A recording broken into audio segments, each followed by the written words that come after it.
My challenge to you, Nick, is Genesis chapter 6, verse 4. Have fun with that. It's your turn to preach, tag, you're it.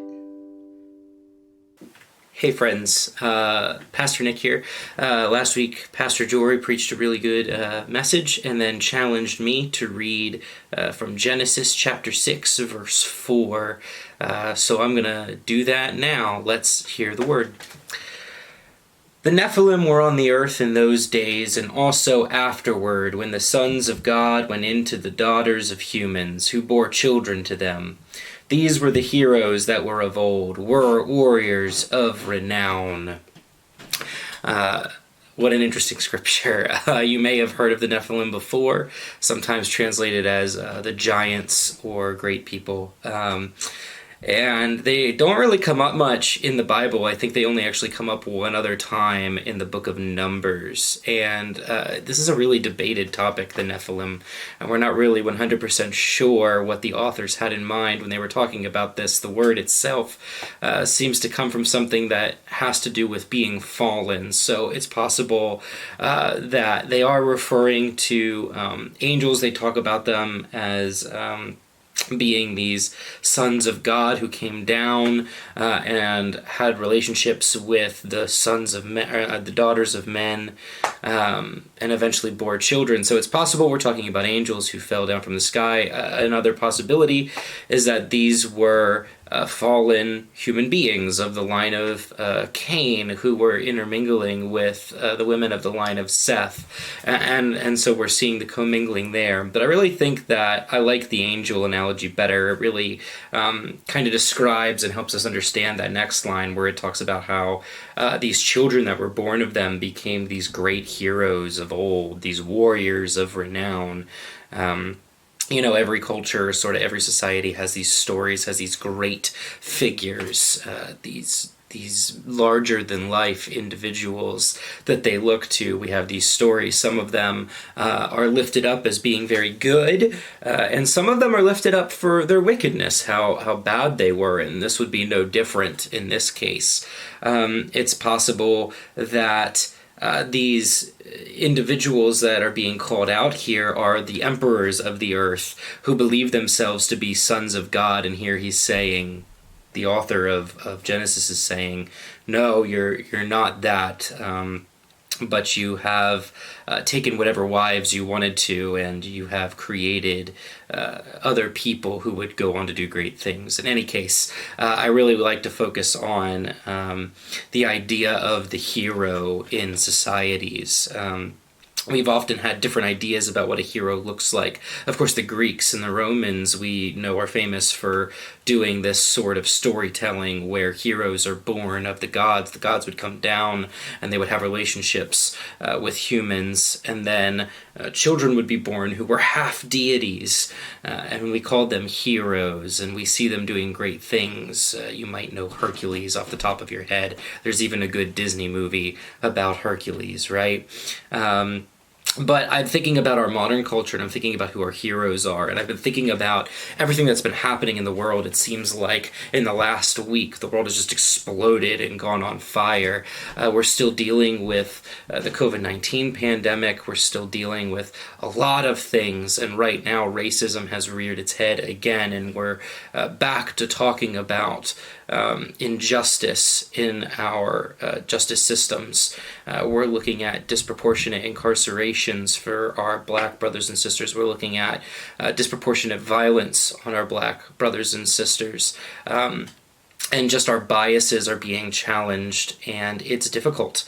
And I keep thinking back to who are the heroes who were lifted up not all that long ago in our society, and I've been thinking about the civil rights movement that had occurred, and we often really like to talk about Martin Luther King Jr. And in fact, I've been seeing Martin Luther King Jr. quotes going around and heard that they're being used constantly and very often out of context and poorly.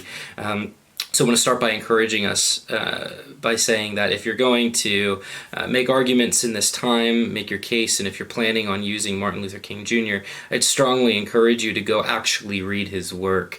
Don't just look up a quote you can use to make your point, because just like with the Bible, we can take anything anybody says, pull it out of context, and use it to make whatever point we want to. This is called proof texting. Please do not proof text Martin Luther King Jr. Please go read his letters. Please go listen to his speeches. Read the many works that have been written on him. There's some incredible stuff there, but Martin Luther King Jr. is the easy target here.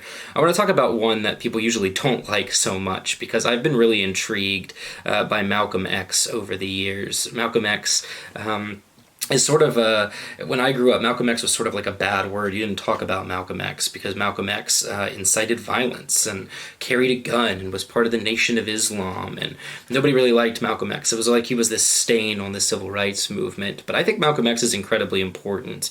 And I think he fits in well with our idea here of the heroes born out of the Nephilim on the earth, because there's this really great story when Malcolm X comes on the scene. The first time people really start hearing about him, and if you were around during that time and you're watching this video, you might kind of remember this incident. There was a gentleman named Hinton Johnson, and what happened was Hinton Johnson and two other members of the Nation of Islam had stumbled upon some police officers just brutally beating another black man with their nightsticks, and this was in New York. So they intervened. They tried to pull them off. They got involved. And the police officers turned on Hinton Johnson and beat him so badly that he ended up with subdural hemorrhaging and brain contusions.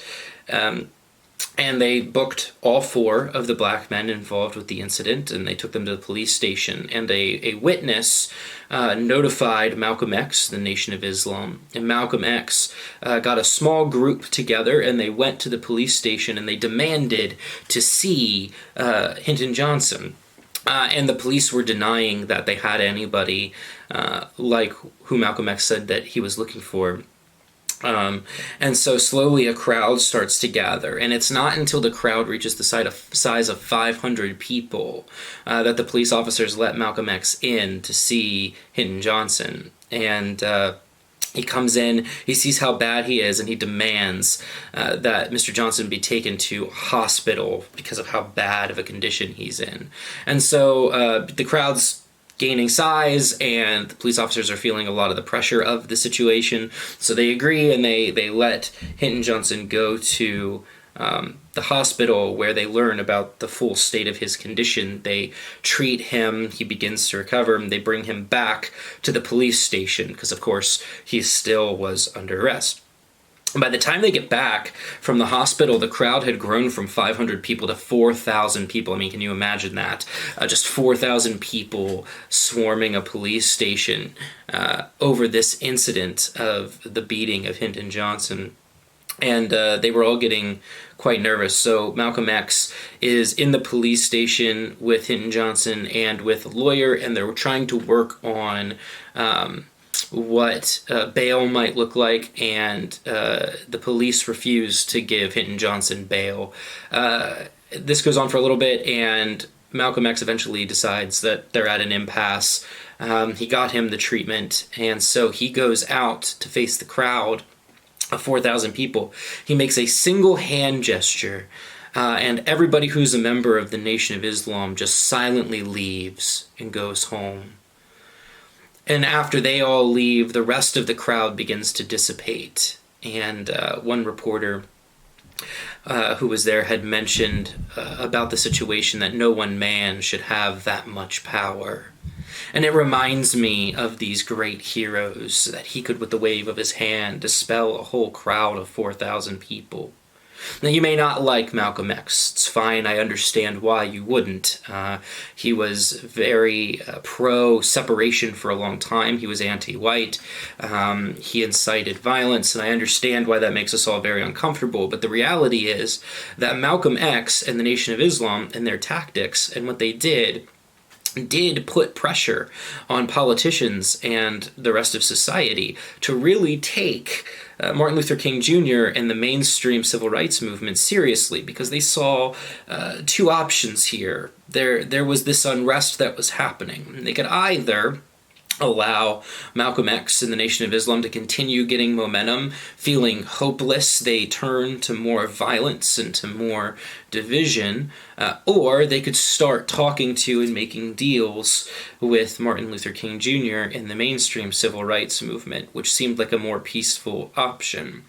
And honest to God, I do not think that Martin Luther King Jr.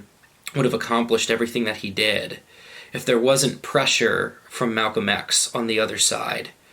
I really don't. I think we would have seen what we see now.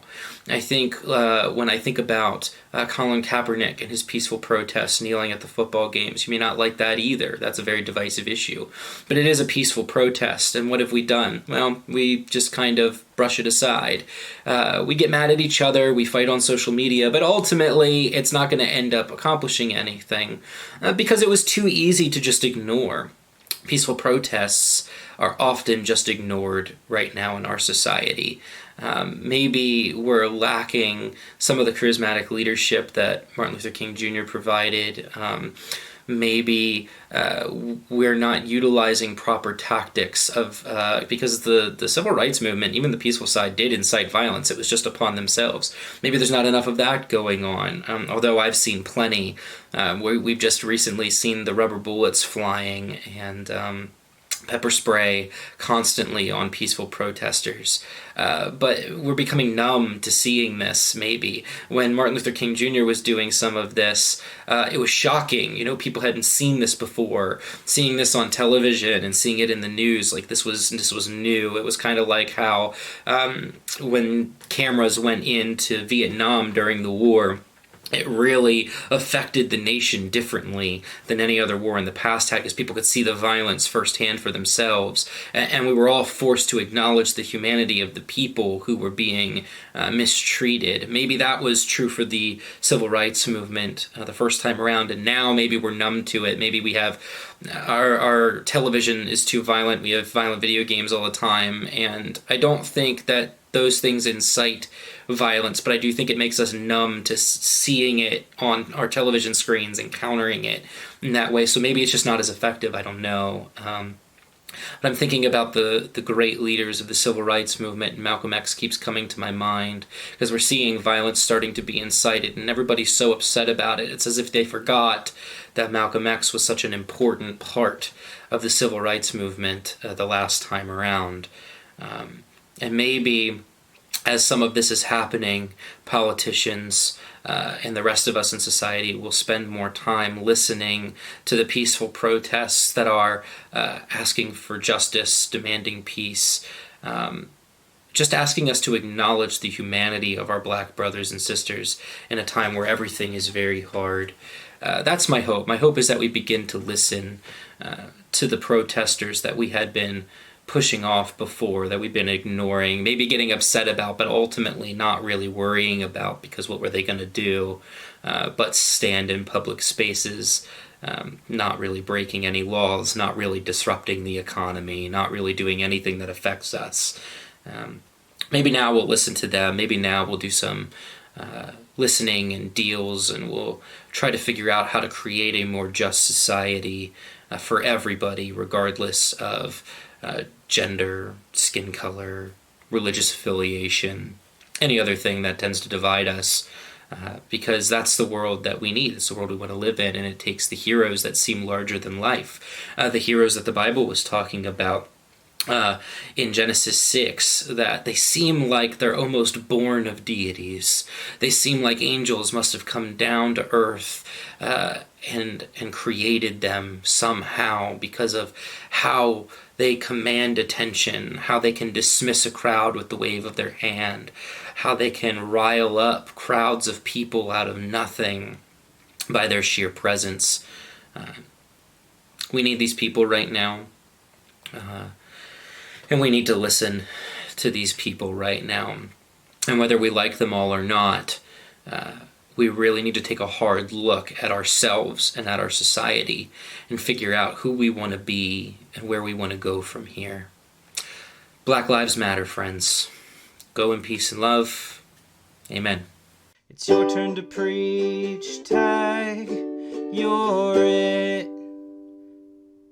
Jory, I'm going to challenge you next week to preach from Matthew chapter 21, verses 18 through 22.